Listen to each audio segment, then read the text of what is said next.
There's a phone call I want to tell you about first, out of order. I was sitting on the kitchen floor with my back against the cabinet, phone pressed so hard against my ear it left a mark, and I had just heard him say 4 words that made the sentence I'd rehearsed for 3 weeks completely irrelevant. I already signed it. To explain why those 3 words undid me, I have to back up. Do you know what it's like to finally get the courage to ask for something you've needed for a long time? And to have the other person answer a question you never got the chance to ask? I ask because I spent 3 weeks building up to a sentence that never got to leave my mouth. There is a version of that Sunday night that I keep replaying, not because I could have said it differently, but because I keep wondering if it would have mattered even if I had. I have always been the one who doesn't ask, not because I don't have needs, I have plenty, but because somewhere early on I learned that the people who ask for reassurance are the people who get called needy, and I decided, very young, that I would rather be anything else than that. So I became the calm one. The low-maintenance one, the one who says, I'm fine, so automatically it stopped being a lie, exactly, and became more like a reflex. With Daniel, this worked for a long time, because for a long time I didn't need it not to. We lived 4 blocks apart. I could see, with my own eyes, that he cared. So I never had to ask him to prove it out loud. I liked that about us. I liked that I wasn't the girlfriend who needed constant check-ins, constant reassurance, constant, how are you really? I told myself that was maturity. Then he took the contract in Chicago. 6 months, he said. A resume line. Not a relocation. The first few weeks, we called every night. He'd tell me about the client, the apartment, the terrible coffee near his office. I'd tell him about my day. It felt like he'd just moved to a slightly farther room in the same house. Around month 3, the 6 months became 9. The client wanted to extend, and it was good money, and it made sense. And I said, of course, because saying anything else would have made me the kind of girlfriend who stands in the way of somebody's career. The calls started slipping too. Every night became every other night. Every other night became a longer call on Sundays, because Sunday was when we both actually had time. I told myself this was just logistics. Time zones, work hours, exhaustion. Nothing about us had actually changed, just the shape of how we talked. What I didn't say, not once, was that I needed the Sunday call to start with him asking about me, instead of 30 minutes of his week going by before I got a word in. I want to be precise about what withdrew, because it wasn't him, and for a long time I didn't think it was me either. It was the sentence, the actual words. I need you to ask me how I'm doing before you tell me about your week. I had that sentence sitting in my chest for months, fully formed, and I kept swallowing it back down. Every Sunday, I'd tell myself, tonight I'll say it. And every Sunday, he'd call sounding tired or excited or stressed about something at the client site, and I'd think, not tonight. He doesn't need this right now.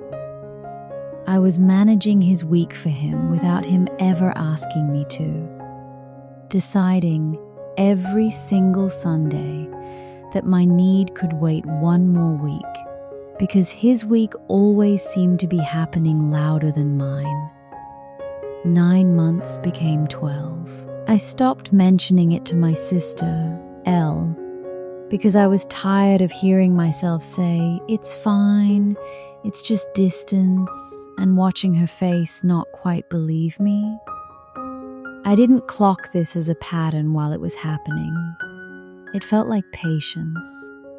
It felt like being the kind of person who doesn't make her own needs someone else's emergency. This is the call I told you about at the start. 12 months in, I finally decided tonight was the night. I'd written the sentence down in my phone that afternoon, read it over 4 times, and I was sitting on the kitchen floor when it rang, because somehow standing up felt like too much. He answered, and before I could say a word, he said he had something to tell me, and his voice had that specific brightness people get when they've already made peace with news you haven't heard yet. "I already signed it," he said. "Another year. I meant to tell you this week. I just didn't know how." I sat there on the kitchen floor with my phone pressed against my ear and the sentence I had carried for 3 weeks. The one about needing him to ask how I was doing first. Just sat there in my chest, completely beside the point. He wasn't asking what I thought about it. He was telling me what had already happened. The decision had been made, signed, finalized, days or maybe weeks before this call. While I was still rehearsing how to ask for something so much smaller than what he'd already decided without me, I said, "Okay," out loud. I don't remember deciding to say it. It's just what came out. For a long time afterward, I couldn't figure out what I was actually grieving. Part of me kept replaying the timeline, like a detective working a case that didn't need solving. If I had said the sentence in month 9 instead of month 12, would it have mattered? If I'd asked for what I needed the very first Sunday the calls got shorter, would he have signed that contract at all? I wanted, badly, for my silence to be the reason. It would have meant something different. That this was a story about a mistake I made, a window I let close. A story with a lesson I could learn and apply next time. But the truer, harder answer is that I don't know. He never told me the timeline of his own decision. For all I know, he'd made up his mind weeks before that call, in a version of events where nothing I said would have changed a single thing. That's the part that confused me the most.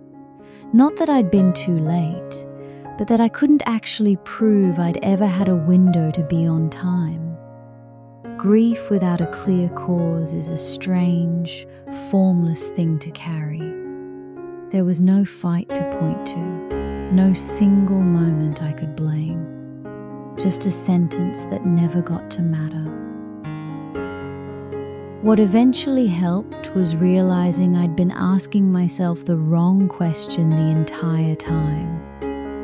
I kept asking, did I say it too late? As if the whole story hinged on timing. As if there was a magic Sunday, some earlier date, where the exact same sentence would have landed differently and changed what he'd already decided. But that question keeps the story about him, and about his decision, and about a door I never actually had the power to hold open by myself. The real question, the one I'd been avoiding for 12 months, was much smaller and much harder. Why did it take me a year to say something I needed from the very first month the calls got shorter? Not because saying it sooner would have saved anything. I'll never know that. And I've had to make peace with never knowing it. But because a year of silence is a year I spent managing someone else's comfort instead of naming my own need. And that's true regardless of what he decided in Chicago. The lesson was never speak up before it's too late. Sometimes it's too late no matter when you speak. The lesson was that a need left unspoken doesn't quietly disappear. It just waits in your chest, getting heavier, until a moment forces it out of you. Usually a moment you don't get to choose. I couldn't fix what happened with Daniel. That door had already closed before I ever got to knock on it. So instead, I did something smaller, and it had nothing to do with getting him back. I called Elle, my sister, and instead of saying, "It's fine," I told her the actual sentence, the one I'd rehearsed for 3 weeks and never got to say. I said it out loud to someone, finally, even though the person it was originally meant for would never hear it. Then I started practicing saying things sooner. Small things, at first. Telling a friend I needed her to text back within the day instead of going quiet for a week. Telling my new manager, 3 months later, that I needed a straight answer instead of let me think about it for 2 weeks.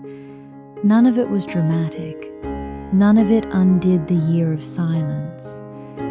But every time I said a need out loud in the same week I felt it, instead of the same year, it got a little less terrifying.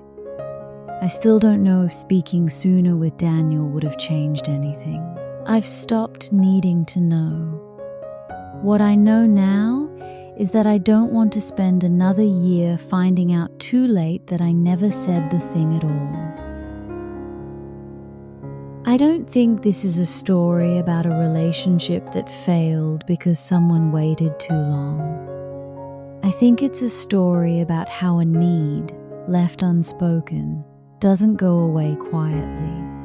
It just sits there, getting heavier, until something forces it out of you. Often a moment you don't get to pick, in a shape you never chose. If there's a sentence you've been carrying, something you need from someone, something you keep deciding can wait 1 more week, I don't think the lesson is to panic about timing. I think the lesson is just to stop carrying it alone. Say it to someone, even if it's not the person it was originally meant for. There's a reflection on gentle rivers that sits with the quieter side of this. What it means to release something you can't go back and change without pretending it didn't matter. The link is below.